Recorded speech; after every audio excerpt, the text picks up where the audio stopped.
Okay, so I'm out here today with this piece of 17.5 inch by 2.25 inch walnut. It's got some nice figuring here in the middle. Looks almost like some tortoise shell or something here in the middle of this piece that had some, what looked like some spalting going on in this tree. Anyway, I'm going to turn this into a bowl slash platter, and I'll let you know what happens with this. I'm not going to shoot a full how-to video, but I will show you some of the design, some of the design elements that I come up with regard to this piece. I'm using my heavy-duty bowl scraper in order to smooth out the bottom of this piece, and then I'll be making a mortise in the bottom for my large scrolling jaw chuck.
Alright, so I started the mortise using my heavy-duty scraper.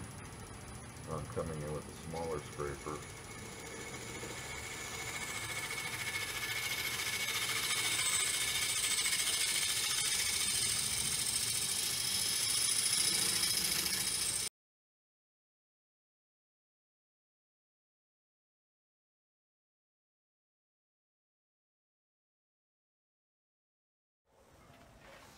So there's a lot of this sort of punky, pithy wood out here, so that's making me change. I was going to just keep this kind of a rounded edge, but I'm now going to try to curve in and get rid of more of that because it looks like it's back to being stable a little further up into the top of this piece. So I'm going to sculpt some of this away now.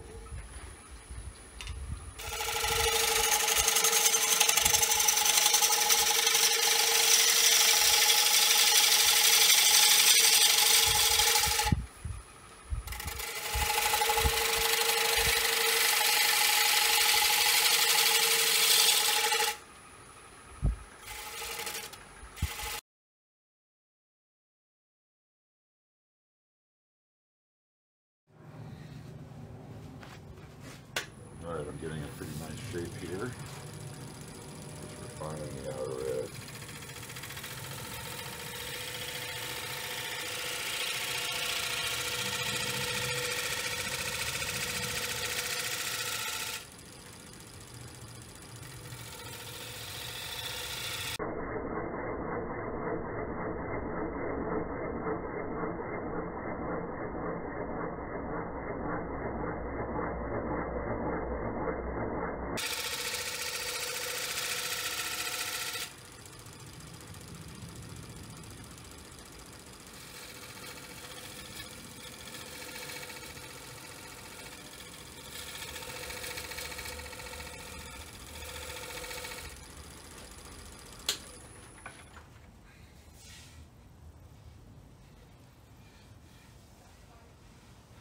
Okay, and this is going to be much more of a platter because there's only about 5/8 of an inch thickness here, and there's like 1.25 inches over here, so I'm going to lose a lot of that other side as well.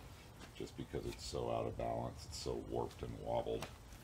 That's part of why I ended up getting this piece, is because it was so warped that it wasn't going to be able to be used. It was too thin in too many of the areas. So thanks to that, I got it, and turning it into this platter. It's looking real nice. Hopefully you can see that. My lighting is kind of bad out here, but it looks like you can see it. So anyway, I'm going to sand that up, put some finish on it. Okay, so here this piece is. It's 17, just under, maybe like 16 and 7/8 inches across.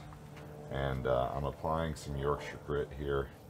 I'm just about down to my last little bit of my Yorkshire grit, and I'm going to have to place an order for some more of that. If I'm lucky enough to get some before I run out, I will be happy, because I have been using it a lot. It's pretty much my favorite go-to finish just before a friction rub. I can sand down to 320 and then apply the Yorkshire grit fairly liberally to the surface, like I'm doing now with it stationary. Kind of let it sit there and absorb for a while. Then I'll come back and buff all of that off, and then I can apply a friction rub finish or an oil finish, whatever kind of finish like that I want. I would not advise doing a lacquer finish over the top of this because of the oils, but you could do a lacquer sanding sealer first, allow that to really dry, and then use Yorkshire grit to finish the piece off, just using the lacquer as a sanding sealer. I have done that before, and it does seem to work. You just have to make sure you let the lacquer completely cure.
Alright, so I got it all hollowed out.